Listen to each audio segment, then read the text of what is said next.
There's something going on that has the potential to affect all car owners, and it could put you in a situation where you're upside down on the value of your vehicle. Catastrophic engine failure. No one who owns an internal combustion engine is immune. My name is OJ Lopez, owner of Fluid MotorUnion, an automotive service and performance shop that works on a wide range of cars. But if you stick around, I'm gonna give you the best way out if you find yourself in this scenario and what to keep it from happening. But before I get into that, it's time to show some love for automotive passion by hitting the like and subscribing to our channel, where you'll see content on a wide range of topics every week. Did you get it done? All right, let's begin. All right, so picture this. You've got an older vehicle, 15 years plus or minus. And one day you notice it's a little louder than normal. Oh well, you've got an oil change coming up at the dealer later this month. Should be fine till then. A few more days pass and now there's a light on and you notice it's running rough. So you finally get it into the dealer and they run a diagnostic only to come back and tell you there's low compression and you need an engine. They could do it with a brand new engine for a low cost of $18,000. How did this happen? Can't they just rebuild it?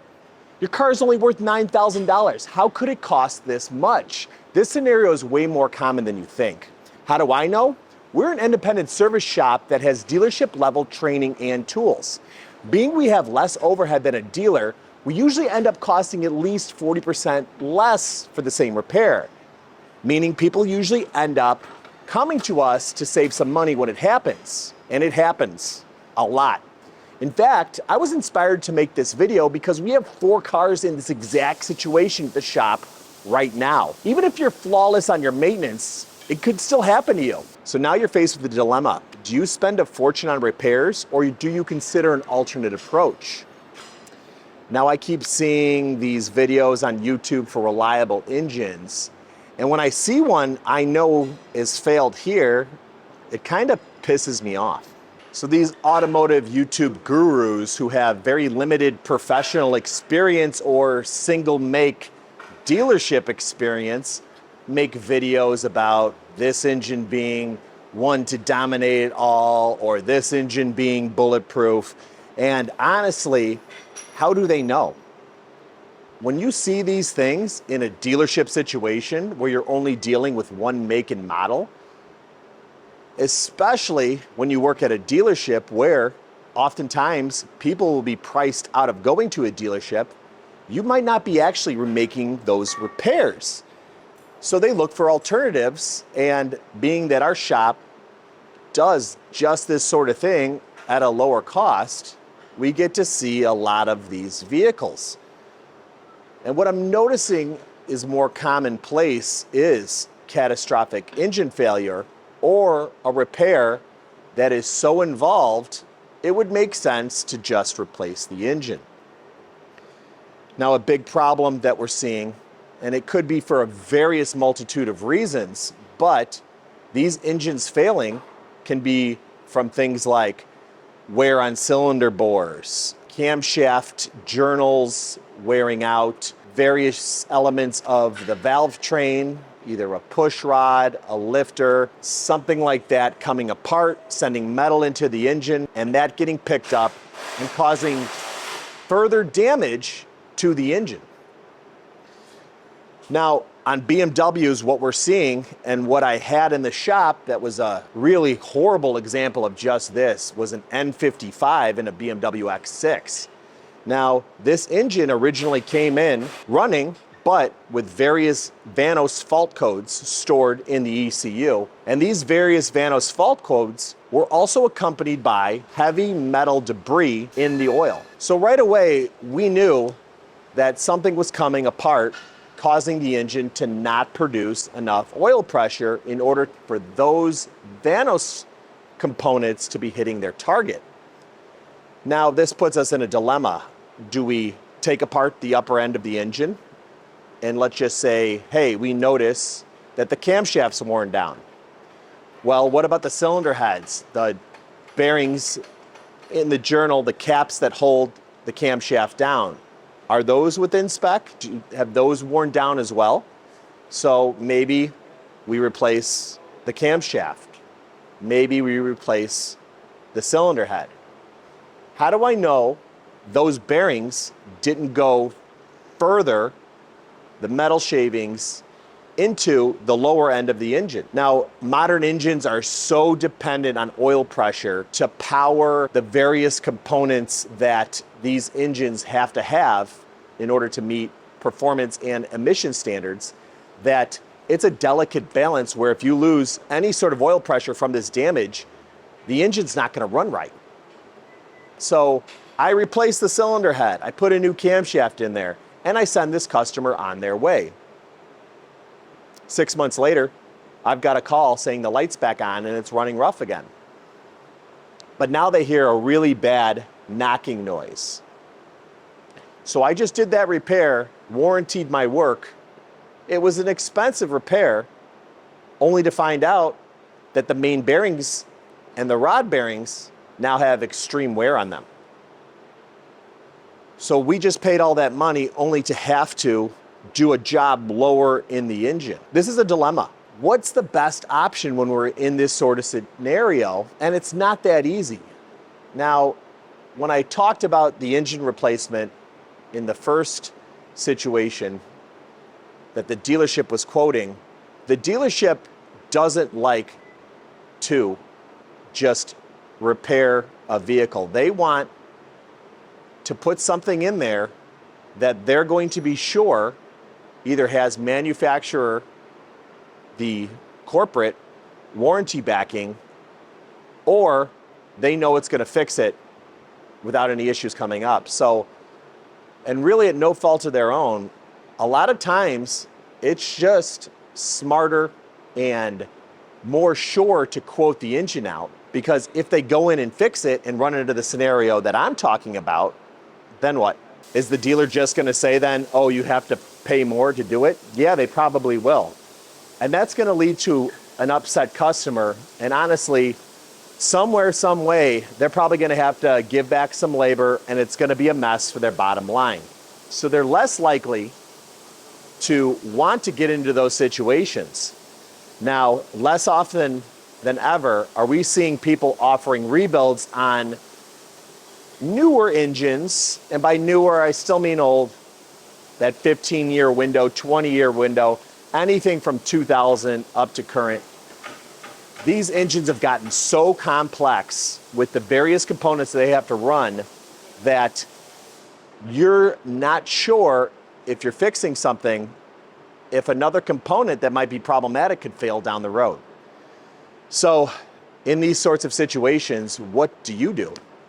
And that's a hard one for most people to understand, because what I usually end up recommending is going with a junkyard engine.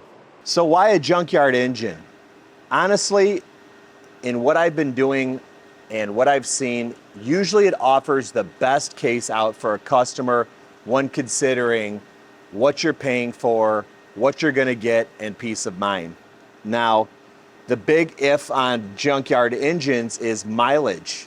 So if you have, let's say, 130,000 miles on your engine and it failed because of a known problem, is getting another 130,000 mile engine or higher going to ensure that this doesn't just happen again? So going with something lower mileage, but really the key here is going to be that warranty. We don't deal with engines that don't have at least a 90-day warranty, because we've put engines in only to have them fail and fail again. In fact, there's a vehicle in here right now where we're on our second junkyard engine, meaning the first one failed, the second one failed, and now the third one is doing pretty good. This thing can happen, and if you're not covered by a warranty and a reputable company who will send you a replacement, you're going to be in for a world of hurt. So that's why dealing with a reputable automotive junkyard that has warranties on it is going to be key if you're even considering this. You might get the itch and see a low mileage engine on Facebook Marketplace that some guy took out, but without the guarantee that this thing is good running and isn't going to have the same problem that killed your engine in the first place, you might be spending money only to find out that it's going to happen again. Now, there's other options, other ways to go. The rebuild. We don't really do rebuilds here for this sort of scenario. And the reason being is, no matter how good you are, unless you're rebuilding those engines full time, and that is your sole source of expertise, it is very hard for anyone, and I don't care who you are, who your mechanic is, to guarantee that there isn't further issues going on. So again, let's just say we've got a scenario where one of the cylinders had some wear on the inside liner. Let's just say this is a BMW engine, maybe a V8, and that's causing the engine to smoke very heavily. It can't make good compression. You stuck a scope down there, or your tech stuck a scope down there, and they can see heavy wear on those alusil cylinder linings. So you put a short block in it, maybe the lower end, or maybe you send the block out for treatment, but come to find out when you get it back, the cylinder heads have too much clearance on them now because of the metal shavings and debris that was floating around the engine causing further damage. Or your Vano screens are plugged up, meaning the camshafts can't actuate. It's worked its way into that system, and now you have to replace more stuff, but you only found out about this once you got the engine back together. A nightmare scenario for not only you being the customer, but also for the shop. The last thing I want to do is put myself in a situation where I say, well, hey, I know you paid for this work, but you needed more, and it's not my fault. You told me to only check the lower end, and we put the top end on there, so it's your issue. No good shop wants to do that. No reputable mechanic is going to put himself in that situation by telling you, oh, I've got no problem rebuilding this engine. There should always be some caution and some fear in taking that scenario because there's no guaranteed outcome. And it's for that reason I very rarely recommend either us doing the rebuild or a rebuild from somewhere else. And in fact, we've bought rebuilds from supposedly performance rebuild companies only to have them have major issues months or even minutes after getting the engine put in. So even if they do have a reputation for being known for doing it, it still doesn't mean you're not gonna have to face the same sort of problem. Another thing to really be cautious about when it comes to trying to just fix your issue is the diagnostics and the disassembly. Now, what I mean by this is, let's say you find out that you have low compression on your engine.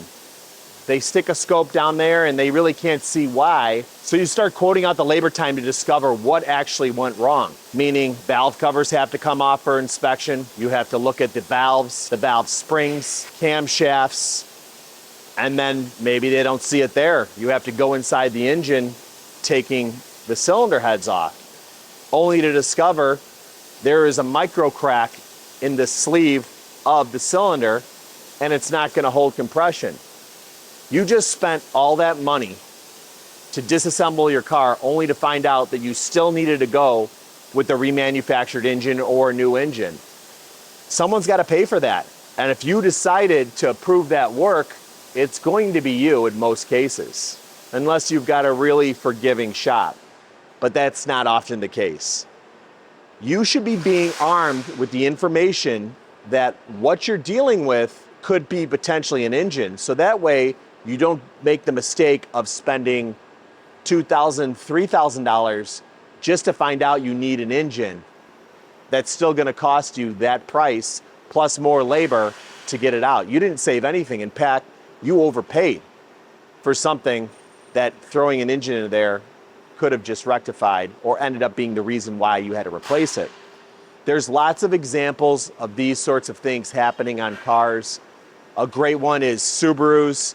those flat fours, you think you need a head gasket. The head gasket's leaking. You take everything back off, only to find out that the cylinder liner has twisted slightly when it overheated, and because of that, you're now having the piston and rod put more pressure on the bearing, meaning you're going to eat through rod bearings quicker, but you're not going to find that out for 500 miles or so. So you did all this work to get the issue that you thought was the problem, the head gasket, fixed, but now 6 months, a year later, you've got wasted rod bearings and you need an engine anyway. Again, this is becoming more and more commonplace as we continue to take combustion engines to a higher standard of emissions because of the complexity that has to go in achieving that. We're not going to see this clear up anytime soon, and you can expect that the later model cars with more complexity are going to be more problematic and more expensive.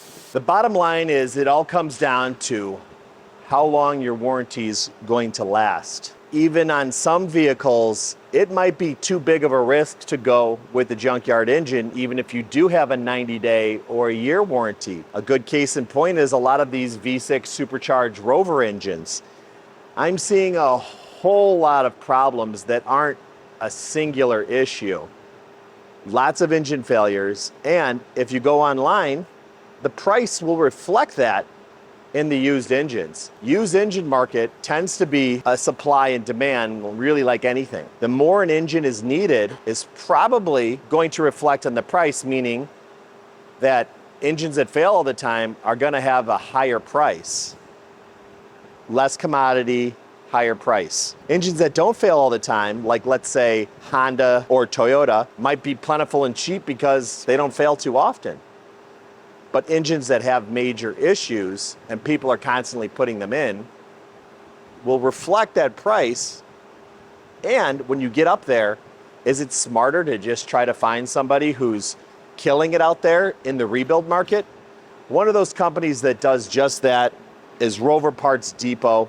We've put in a few engines by them now, remanufactured, but to a level that I've been highly impressed with. I'd almost say it's close to new.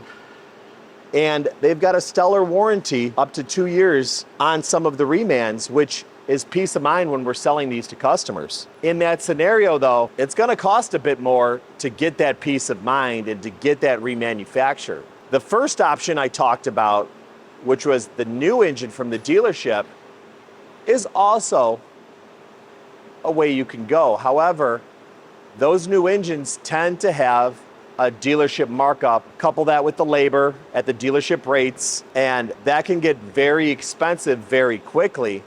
And oftentimes, it's over the value of the car. I've seen quotes for engines as high as $30,000 on a car that might be worth $15,000. And that's a bad position to be in. And it often leaves people looking for a shop like us or looking for other ways to go about fixing their car. At the end of the day, this is just a bad scenario all around. But you have to be smart when you're getting into it and be prepared. Research is key.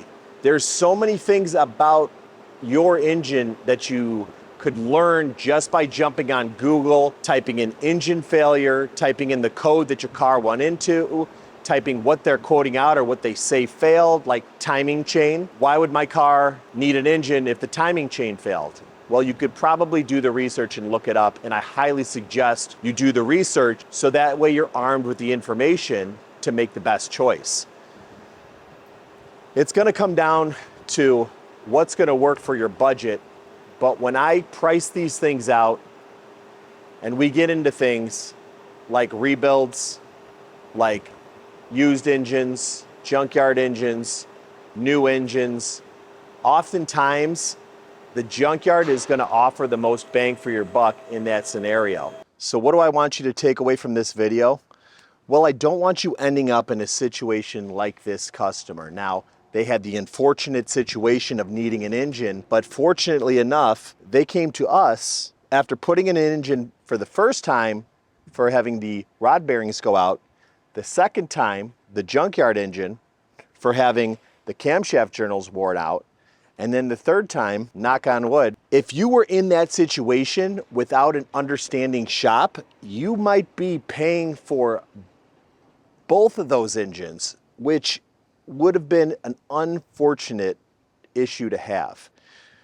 Do your research, guys. You really need to know what's going on, not only with the car, what are the common problems, but also what solutions people are finding to those problems. But just because you hear junkyard engine doesn't mean that it's junk. In fact, it's usually the most cost-effective way to go, but please, please make sure you get that warranty, even if it's going to cost a bit more, because more often than not, you're gonna wish you had it if an issue comes up in that warranty period.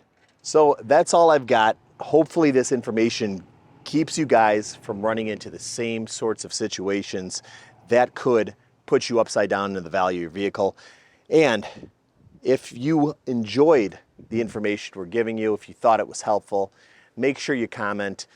Also, if you think that you guys know of an engine that's bulletproof or an engine that absolutely will fail and you know it, drop it in the comments. I want to see what you guys think. I'll probably jump in there and tell you if I agree with you or not.